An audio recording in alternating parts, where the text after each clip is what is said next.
Hello नमस्कार, कशा आहात सर्वजण? मजेत ना? सिम्स किचन मराठीमध्ये तुम्हा सर्वांचं पुन्हा एकदा अगदी मनापासून स्वागत आहे। आज मी तुमच्यासोबत छोटासा व्लॉग शेअर करणार आहे।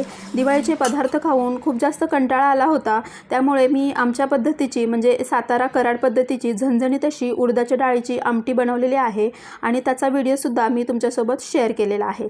त्याचबरोबर दिवाळीची सुट्टी संपून मुलींच्या शाळा उद्यापासून चालू होणार आहेत आणि त्यासाठी आपल्याला थोडंफार प्रिपरेशन करावं लागतं, म्हणजे नाश्त्यासाठी किंवा मग टिफिनला देण्यासाठी भाज्या घ्याव्या लागतात।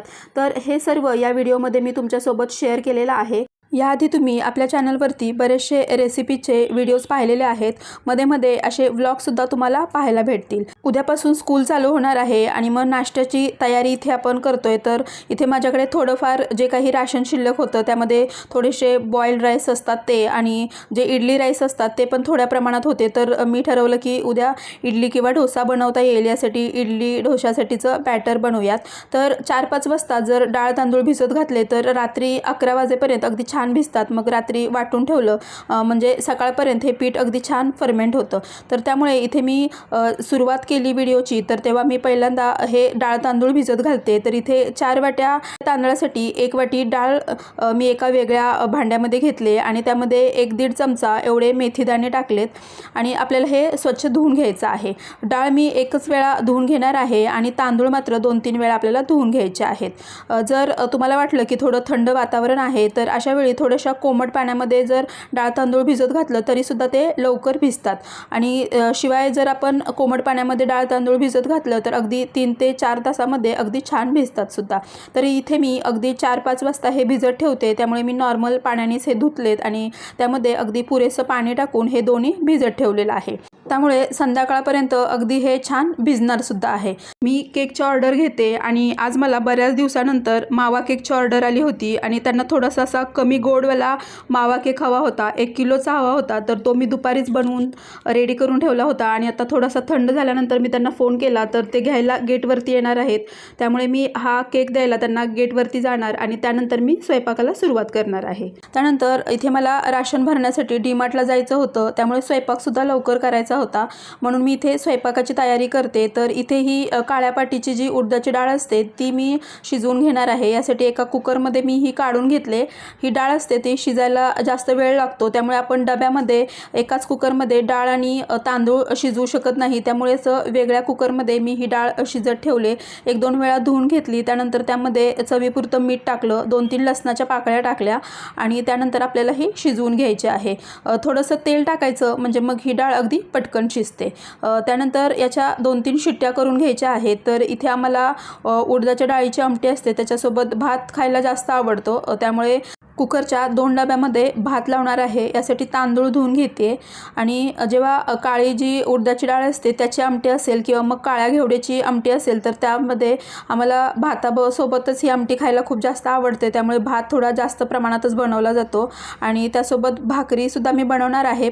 भाकरी थोडी कमी बनवणार आहे कारण मुलींना आमटीसोबत भात खायला जास्त आवडतो। तर इथे मी 2 कुकरच्या या भांड्यामध्ये तांदूळ टाकून घेतलेत आणि त्यामध्ये चवीपुरतं मीठ टाकले आणि आपल्याला हा कुकर लावून घ्यायचा आहे। तर इथे तोपर्यंत या डाळीच्या कुकरला एक शिट्टी झालेली आहे।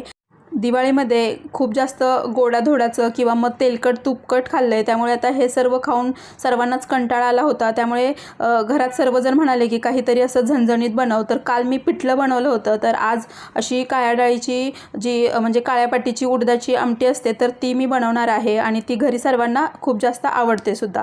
तोपर्यंत आपण इथे डाळीचा जो कुकर लावला होता तर त्याला 3 ते 4 शिट्ट्या झाल्यात आणि आपली डाळसुद्धा शिजली गेली आहे। तर इथे आपण पाहू शकता ही डाळ अगदी छान शिजली गेली, पण माझी रवी सापडत नव्हती, त्यामुळे इथे मी याला थोडंसं असं ब्लेंड करून घेते म्हणजे मग एकसारखी होते आणि मग त्यामुळे आमटीला चवसुद्धा छान लागते। आपण रवीने सुद्धा याला अगदी छान घोटलं ना तर मग ही आमटी खूप छान लागते। तर मी अगदी साध्या सोप्या पद्धतीने बनवते, जास्त मसाले वगैरे मी वापरणार नाही, फक्त कोथिंबीर लसूण लसूण आणि कढीपत्ता आपल्याला इथे घ्यायचा आहे। अशी साध्या पद्धतीनेच बनवलेली आमटी आमच्याकडे खायला खूप जास्त आवडते, त्यामुळे मी इथे फक्त लसूण, कोथिंबीर आणि कढीपत्ताच घेतलेला आहे। तुम्हाला हवं असेल तर खोबरं, लसूण किंवा अद्रक आणि कोथिंबीर वगैरे मिक्स करून त्यामध्ये थोडेसे जिरे टाकून मिक्सरमध्ये वाटून त्याचं वाटणसुद्धा घालून तुम्ही आमटी बनवू शकता।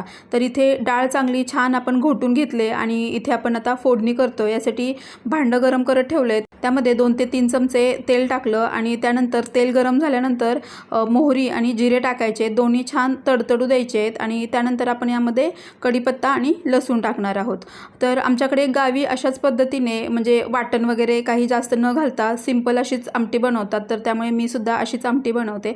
फक्त आमच्याकडे थोडं झणझणीत बनवतात, तिखट म्हणजे आम्हाला सर्वांनाच तिखट जास्त खायला आवडतं। तर त्यामध्ये लसूण, कढीपत्ता आणि कट केलेली कोथिंबीर टाकली, त्याचबरोबर हळद टाकली आणि थोडीशी लाल कश्मीरी जी रेड चिली पावडर असते तर ती टाकली आणि त्यानंतर घाटी मसाला टाकला आणि आपण जी घोटून घेतलेली डाळ होती ती यामध्ये टाकली।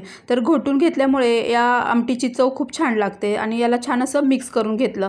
चवीपुरतं मीठ आपण यामध्ये आधीच टाकलं होतं आणि तुम्हाला हवं असेल तर तुम्ही अजून थोडंसं मीठ यामध्ये टाकू शकता आणि आपल्याला जेवढी घट्ट किंवा पातळ बनवायची आहे त्यानुसार थोडंसं कोमट पाणी करून यामध्ये टाकायचं। आणि याशिवाय आमच्याकडे अशी दगडाची फोडणी दिलेली आमटी खूप आवडते, तर माझ्याकडे हा असावाला दगड होता, म्हणजे हा गोल होता, तो तुटून त्याचे 2 तुकडे झाले, त्यामुळे हा असा झालेला आहे, तर तोच मी फोडणीसाठी वापरते। तुमच्याकडे जर गावी गेलात तर अशी एक चिप भेटते म्हणजे दगडाची, तर ती सुद्धा तुम्ही आणू शकता। तर मी नंतर गावी गेल्यानंतर तसा दगड घेऊनच येणार आहे, पण तोपर्यंत मी हाच दगड फोडणीसाठी वापरणार आहे। तर इथे आपण फोडणीमध्ये आधी सर्व टाकलं होतं, तर वरून मी यामध्ये 1 ते 1.5 चमचा एवढं तेल या दगडावरती असं ओतून घेतलेलं आहे। पळीमध्ये हा दगड घेतला होता आणि हा आमटीमध्ये आपल्याला असा डुबवायचा आहे आणि वरून झाकण ठेवायचं आहे आणि या पद्धतीने अशी ठिकरीची आमटी म्हणतात याला। तर ही आमटी खूप छान चवीला लागते। तर इथे आपण याला छान अशी ठिकरी देऊन घेतलेली आहे आणि हा दगड आपण आता बाहेर काढून घेणार आहोत। तर इथे दिवाळीचे खूप सारे पदार्थ अगदी गोडाधोडाचे खाल्ले, तेलकट तुपकट खाल्ले, त्यामुळे अशी झणझणीत आमटी सर्वांनाच खायला आवडते। तर त्यानंतर मी मस्त गरमागरम भाकरीसुद्धा केल्या आणि आपला भाताचा कुकरसुद्धा झालेला होता। तर इथे माझा जवळजवळ पूर्ण स्वयंपाक तयार झालेला आहे आणि सकाळी बनवलेली थोडीशी सुकी भाजी आहे, त्यामुळे मी इथे फक्त आता आमटी, भात आणि भाकरीच बनवलेलं आहे। तर इथं स्वयंपाक वगैरे झाला, मी ओटा वगैरे आवरून ठेवला आणि आता आम्हाला डीमार्टला जायचं होतं। त्यासाठी घरात जेवढ्या पण बॅगा मला भेटल्या तर तेवढ्या सगळ्या मी एका मोठ्या बॅगमध्ये टाकून घेऊन जाते, कारण जर एखादी बॅग कमी पडली तर तिथे पैसे देऊन आपल्याला उगाचच बॅग घ्यावी लागते, त्यापेक्षा एखाद दुसरी बॅग सोबत आपल्याला एक्स्ट्रा असेल तरीसुद्धा काही हरकत नाही। त्यामुळे मी 5-6 बॅगा वगैरे घेऊन गेली। आमच्यापासून डीमार्ट खूप जवळ आहे, म्हणजे अगदी चालतसुद्धा जाऊ शकतो। जाता जाता भाजी घ्यायची असेल तर भाजी किंवा मेडिकलमध्ये वगैरे काही घ्यायचं असेल तर ते सुद्धा घेऊ शकतो। तर जेव्हा दिवाळीमध्ये आम्हाला राशन भरायचं होतं पण खूप जास्त गर्दी होती, त्यामुळे जेवढे लागेल तेवढेच आम्ही सामान तेव्हा आणलं आणि आता मुलींच्या स्कूलसुद्धा उद्यापासून चालू होणार आहे आणि मग त्यांना टिफिनमध्ये वगैरे काही वेगळं वेगळं द्यावं लागतं। तर त्यासाठी लागणारं जे सर्व काही राशन आहे किंवा तेल किंवा बाकी इतर जे काही संपलं होतं किंवा त्यांच्या स्टेशनरीसाठीचं ते सर्व मी घेऊन आली। तर त्याचा व्हिडिओसुद्धा मी तुमच्यासोबत लवकरच शेअर करणार आहे आणि आता मी व्हिडिओमध्ये थोडंसं व्लॉग टाईप असं म्हणजे रेसिपी पण असणार आहे आणि त्याचसोबत थोडंसं व्लॉग टाईप असणार आहे। तर आम्ही जातानाच थोडीशी भाजीसुद्धा घेतली होती आणि घरी आल्यानंतर मी सर्व जे राशन होतं ते काढून एका बाजूला ठेवलं आणि त्यानंतर खूप जास्त वेळ झाला होता, जेवायचं पण होतं, त्यामुळे मग आधी भाजी धुवून आणि नंतर जेवायचं असं ठरवलं। मग मी एक बेडशीट आधीच पसरून ठेवली होती आणि त्यानंतर ज्या काही भाज्या धुवायच्या होत्या त्या धुण्यासाठी टाकल्या। तर मी पाण्यामध्ये थोडंसं मीठ टाकून घेतलं आणि त्यामध्ये या भाज्या थोड्या वेळासाठी ठेवून दिल्या। फ्लावरला मात्र आपण आता धुवायचं नाही, मी इथे जो क्लीन रॅप असतो त्याने त्याला रॅप करून ठेवणार आहे, म्हणजे कोबी आणि फ्लावरला मी असंच क्लीन रॅपनी रॅप करून ठेवते। वाटणसुद्धा बनवायचं होतं, त्यामुळे मी कोथिंबीरीच्या 2 जुड्या घेऊन आली होती आणि त्यासोबत कढीपत्तासुद्धा खूप सारा घेऊन आली आहे। तर कढीपत्त्याचं मी तुम्हाला या आधीच्या व्हिडिओमध्ये सुद्धा सांगितलं होतं की कढीपत्ता आपण धुवून कसा सुकवून ठेवायचा। तर इथे कढीपत्त्याचे जे देठ असतात ते आपल्याला काढायचे नाहीत, म्हणजे पानं काढून घ्यायची नाहीत, याला असं देठासह ठेवायची आणि त्याला एखादा रबर वगैरे लावायचं आणि धुवायचं आणि नंतर हे वरती लटकवून ठेवायचं, म्हणजे त्याच्यातील पूर्ण पाणी निघून जातं आणि आपला कढीपत्ता आहे तो अगदी छान टिकतो सुद्धा। तर इथे मी या ज्या भाज्या होत्या त्या थोड्या वेळासाठी अशा मिठाच्या पाण्यात घालून ठेवल्या होत्या, तर त्यासुद्धा मी स्वच्छ धुवून घेणार आहे. आपल्याकडे जर आधीच भाज्या असतील, शिल्लक असतील किंवा आपण जर त्या निवडून ठेवल्या असतील तर मग आयत्या वेळी टिफिनला काय द्यायचं हा आपल्याला प्रश्न पडत नाही.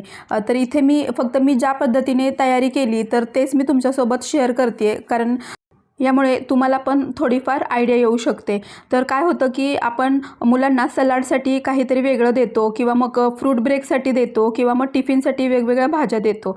तर आधीच आपण जर ठरवलं की आपल्याला कोणत्या दिवशी काय द्यायचं आहे किंवा फ्रूट ब्रेकसाठी काय द्यायचं आहे, जर याची लिस्ट काढली तर मग आयत्या वेळी आपली घाई होत नाही. तर मी सुद्धा त्यानुसारच कोणत्या भाज्या बनवायच्या आहेत, म्हणजे रस्सा भाजीला काय बनवायचं आहे किंवा टिफिनला काय बनवायचं आहे आणि फ्रूटला काय द्यायचं आहे, तर ह्या सर्व गोष्टींची लिस्ट काढली होती आणि त्याचनुसारच मी सर्व राशन किंवा फळं आणि भाज्या आणल्या होत्या. आपल्याला बऱ्याच गोष्टी माहीत असतात, आपल्या लक्षात असतात, पण काय होतं की आपण ऐन वेळेला विसरतो आणि मग घाई होते. तर जर असा व्हिडिओ जर आपण पाहिला तर आपल्याला सुद्धा थोडाफार फायदा होतो. तर त्यामुळेच हा व्हिडिओ मी तुमच्यासोबत शेअर केलेला आहे. माझ्या मुलीचं स्कूल हे उद्यापासून चालू होणार आहे, पण आमच्या एरियामध्ये जे स्कूल आहेत त्यातील बरेचसे स्कूल हे 11 तारखेपासून चालू होणार आहेत. तर त्यासाठी सुद्धा हा मी व्हिडिओ बनवलेला आहे, कारण मग बऱ्याच जणांना यापासून आयडिया येते. तर मला इथे ठेचासुद्धा बनवायचा होता, त्यामुळे मी मिरच्या ह्या थोड्या जास्तच प्रमाणात आणलेल्या आहेत. तर इथे पाहू शकता तुम्ही कढीपत्त्याला आपण असा रबर लावून घेतलेला आहे, त्यामुळे इथे आपल्याला याला धुणं अगदी सहज शक्य होत आहे. आणि हेच आपण कुठेतरी असं लटकवून ठेवलं तर यातील पूर्ण पाणी निथळून जातं आणि मग पानं अगदी छान सुकतात आणि काळीसुद्धा पडत नाहीत. तर इथे आपण मिरच्यासुद्धा धुवून घेतलेल्या आहेत आणि बाकी मी अजूनसुद्धा दुसऱ्या भाज्या आणलेल्या आहेत आणि त्यासुद्धा मी निवडून ठेवणार आहे. एरवीसुद्धा आपण जेव्हा मुलांचं स्कूल चालू असतं तेव्हा आठवड्यातून एक दिवस जर अशी पूर्वतयारी आपण आधीच करून ठेवली तर मग रोजच्या रोज आपली घाई होत नाही. तर त्यानुसारच मी उद्यापासून घाई व्हायला नको, कारण काय होतं की मुलांना ट्युशनला सोडा, स्कूलला सोडा, आणा किंवा मग एक्स्ट्रा काही अदर ॲक्टिव्हिटीज असतात, डान्स क्लास असतो किंवा मग दुसरे खेळाचे वगैरे असतात. तर त्यासाठी सोडण्या आणण्यात आपला खूप जास्त वेळ जातो आणि मग ही कामं करत बसायला आपल्याला जास्त वेळ नसतो किंवा मग जर ही कामं करायची म्हटलं तर मग खूप घाई होते. त्यामुळे आठवड्यातून एक दिवस अशी पूर्वतयारी आपण करू शकतो. तर त्यामुळेच मी आज हे सर्व दिवाळीच्या सुट्टीनंतर जेव्हा स्कूल चालू होणार आहे तर त्याच्या एक दिवस आधी ही सर्व तयारी करणार आहे. रोज सकाळी मुलांना नाश्त्यासाठी काय द्यायचं किंवा मग टिफिनसाठी काय द्यायचं हा एक टास्कच असतो आणि जर आपण आधीच अशी तयारी करून ठेवली तर मग आयत्या वेळी विचार करायला आपल्याला वेळ भेटतो. किंवा मग आपण आधीच आणून ठेवलं तर भाजी व्यवस्थित स्वच्छ धुवून वगैरे किंवा मग आपण निवडूनसुद्धा ठेवू शकतो. एका ठिकाणी कोथिंबीर घेतली आणि पुढे गेल्यानंतर अगदी छान फ्रेश देशी अशी कोथिंबीर दिसली, त्यामुळे मी तिथे अजून एक जुडी घेतली आणि मग थोड्याशा मिरच्या पण एक्स्ट्रा घेतल्या, कारण मला ठेचासुद्धा बनवायचा होता. भाज्या घेतल्यानंतर खूप साऱ्या छोट्या छोट्या पॉलिथिन जमा होतात, तर त्या इथे तिथे पडू नये यासाठी हा आयक्यामधून घेतलेला ऑर्गनायझर आहे, त्यामध्ये मी सर्व पिशव्या टाकून ठेवल्या, म्हणजे मग आपल्याला आयत्या वेळी जर काही थोडासा कचरा वगैरे टाकायचा असेल तर त्यासाठी उपयोगात आणता येईल. तर इथे आमच्या घरी गवारीची भाजी ही खूप जास्त आवडते. देशी गवार आज मला थोडी जास्तच प्रमाणात भेटली. एरवी आमच्या इथे देशी गवार भेटत नाही, पण जर भेटली तर मी थोडी जास्तच प्रमाणात घेऊन येते. तर इथे मी 1 किलो एवढी देशी गवार घेऊन आले आणि व्यवस्थित धुवून आणि व्यवस्थित साफ करून मला ही ठेवायची आहे, कारण टिफिनमध्ये एरवी इतर भाज्या जरा कमी प्रमाणात आवडतात पण गवार मात्र आवडते, त्यामुळे मी गवार थोडी जास्तच प्रमाणात घेऊन आलेली आहे. सर्व भाज्या मी पाण्यामध्ये थोडंसं मीठ टाकून थोडा वेळ त्याला बाजूला ठेवून देऊन त्यानंतर मग धुवून घेतलेले आहेत. शेजवान चटणीसुद्धा बनवायची आहे आणि अद्रक लसूणची पेस्टसुद्धा बनवायची आहे, त्यामुळे अद्रक पण मी थोडं जास्तच प्रमाणात इथे आणलेलं आहे आणि अद्रक हे थोडंसं ओलंच भेटलं मला, तर त्यामुळे मी इथे याची अद्रक लसूणची पेस्टच बनवणार आहे. तर इथे दिवाळीच्या दरम्यान भाज्या जरा महाग असतात, तर इथे मला थोड्याशा महागच भाज्या भेटल्या, पण आपल्याला जर अशा जास्त क्वांटिटीमध्ये घेतल्या तर थोड्याशा स्वस्त पण पडतात, त्यामुळे मी इथे थोड्या जास्तच प्रमाणात भाज्या घेऊन आलेली आहे. तर इथे या पद्धतीने जर आपण देठं अशी कट करून जर कोथिंबीर साफ केली तर अगदी पटकनसुद्धा साफ होते. त्यामुळे खूप वेळ मी भाज्या धुवत होते तर खूप जास्त वेळ झाला होता, त्यामुळे मी शेवटी थोडासा शॉर्टकट मारत कोथिंबीरीचे देठ असे कट केले आणि त्यानंतर तिला धुवून घेतली. भाज्या धुवून झाल्यानंतर मी आधीच बेडशीट अंथरून ठेवली होती, त्याच्यावरती मी छान सुकण्यासाठी ठेवल्या. त्यानंतर जेवण गरम केलं आणि इथे मी आहोंसाठी आणि जुईसाठी ताट वाढून दिलं.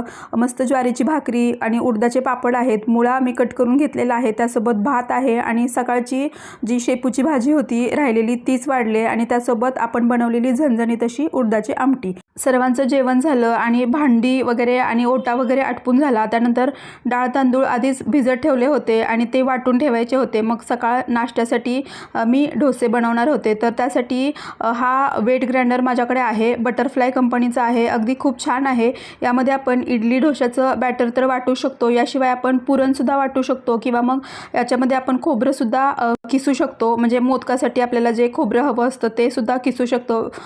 कणिक वगैरे मळू शकतो. यासाठी वेगवेगळे अटॅचमेंट यामध्ये दिलेले आहेत आणि यासोबत आपण मसाला वगैरे वाटू शकतो. तर तुम्हाला जर या वेट ग्राइंडरचा वापर कसा करायचा किंवा मग तो कसा वापरायचा आणि यामध्ये आपण काय काय करू शकतो याचा जर डिटेल्समध्ये व्हिडिओ हवा असेल तर ते सुद्धा मला तुम्ही कमेंट करून सांगा. तो सुद्धा मी व्हिडिओ तुमच्यासोबत नक्की शेअर करेन. तर इथे मी आधी यामध्ये जी डाळ आणि आपण ज्यामध्ये मेथीदाणे टाकले होते तर ती डाळ मी आधी वाटून घेणार आहे आणि ती वाटून झाल्यानंतर यामध्ये आपल्याला तांदूळ टाकायचे आहेत.